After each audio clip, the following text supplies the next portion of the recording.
Bienvenidos todos, soy Gregory Ramírez y esto es Detrás de la Escritura.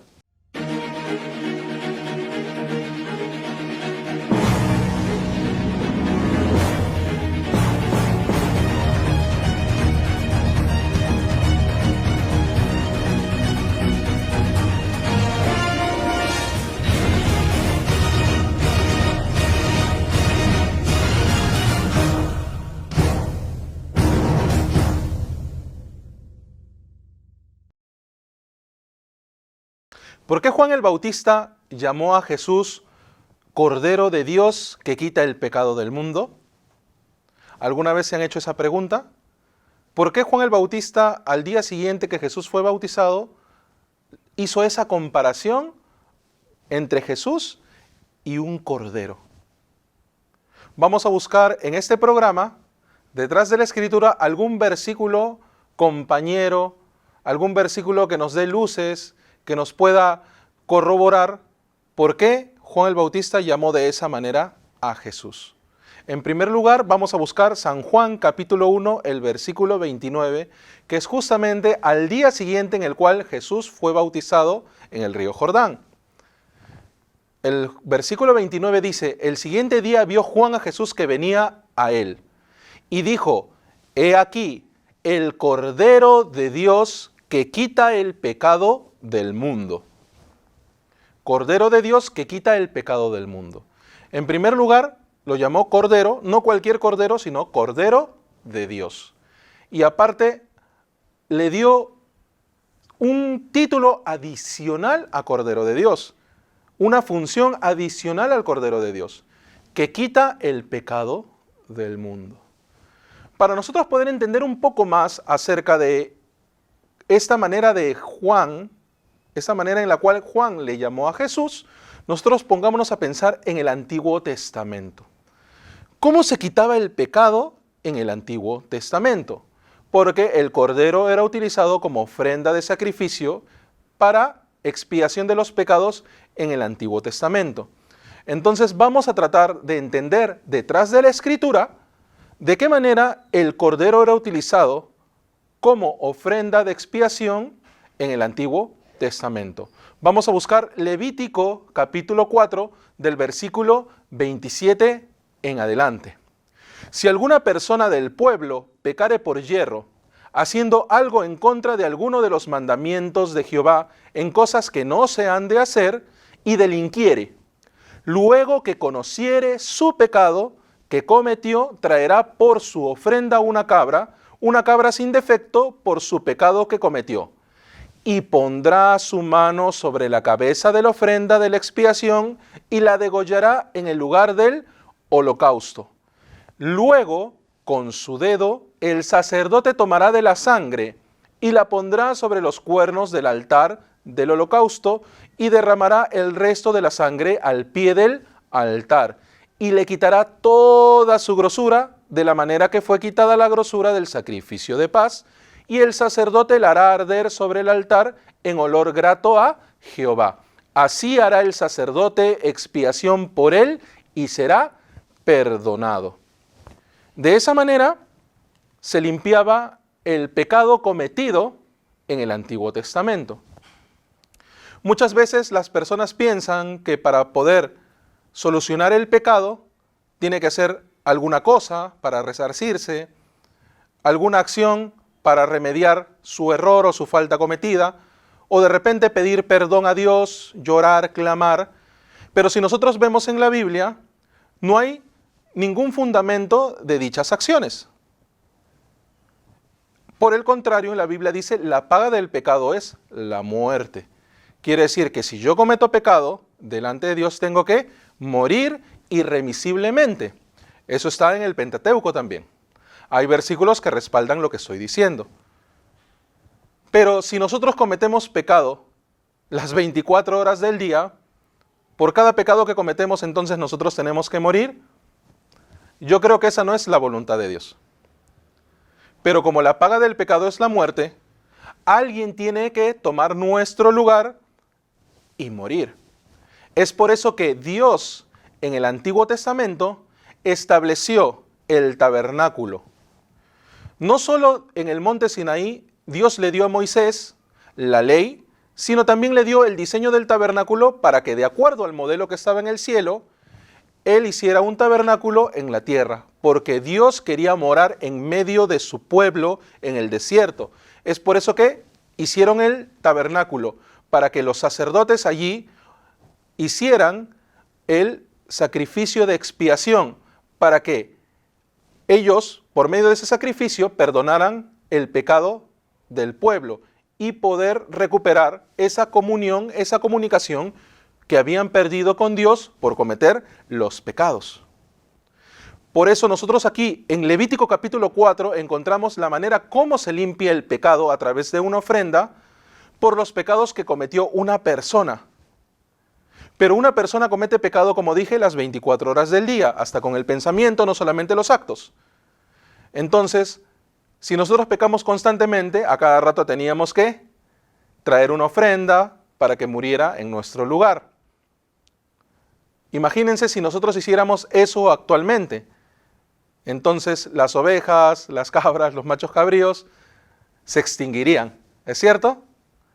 Es verdad. Por eso Dios estableció el día de la expiación.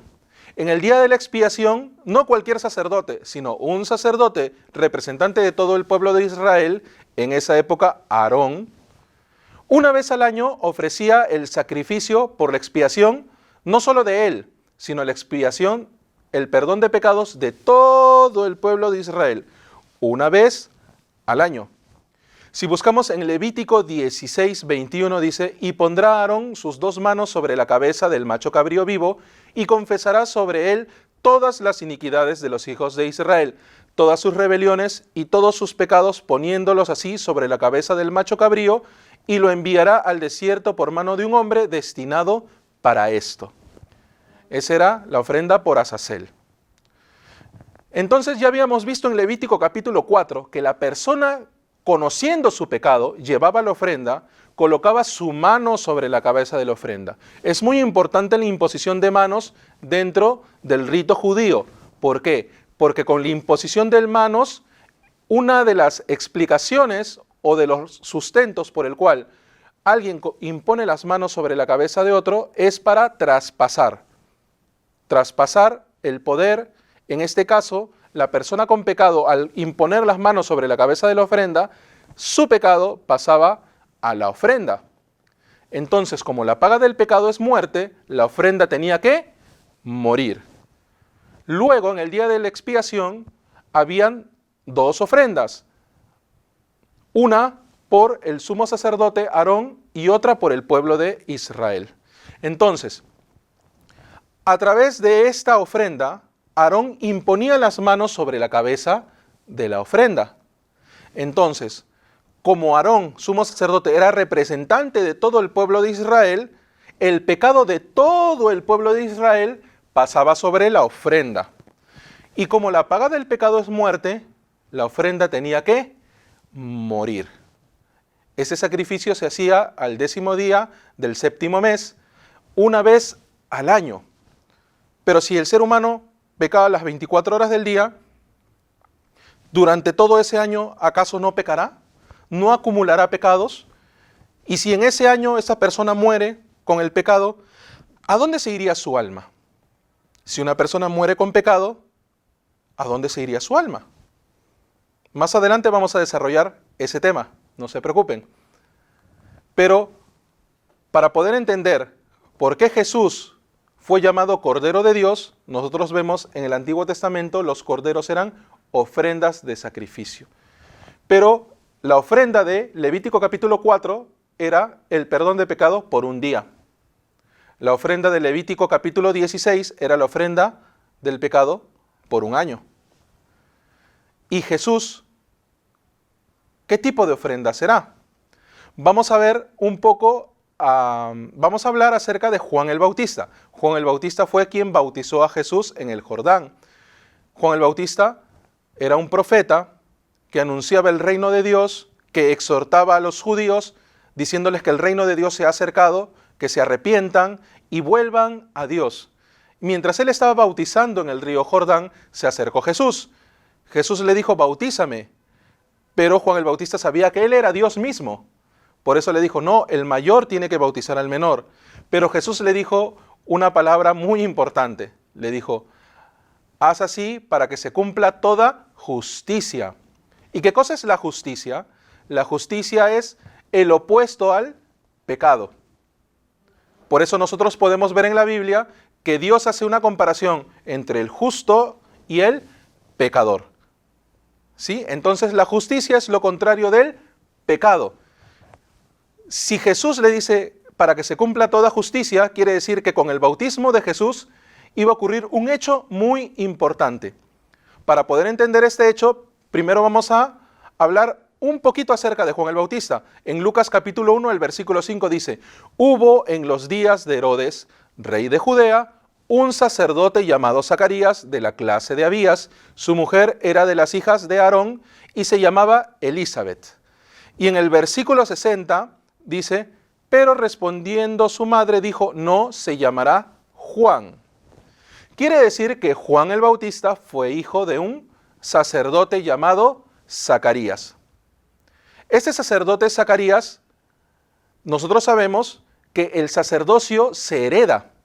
Quiere decir de que si mi padre es sacerdote, mi hijo también será sacerdote.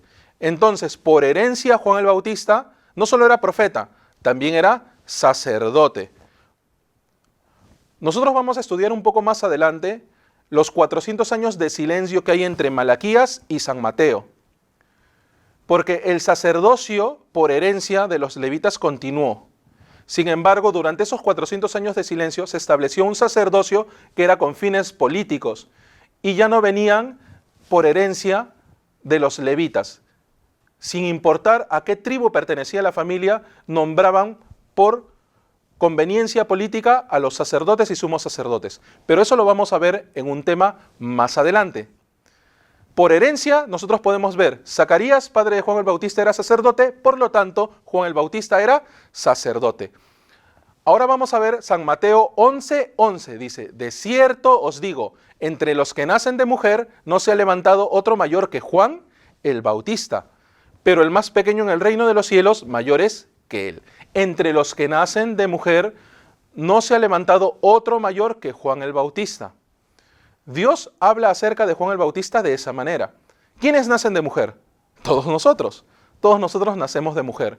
Quiere decir que delante de Dios, entre todos los seres humanos del mundo, desde el primer hombre hasta el último hombre que existe en la tierra, porque todos ellos nacieron de mujer, a excepción de Adán, obviamente, pero todos los seres humanos que nacen de mujer, Juan el Bautista es mayor que todos ellos. Quiere decir que Juan está por encima de todos ellos, como que Juan delante de Dios es el representante de toda la humanidad.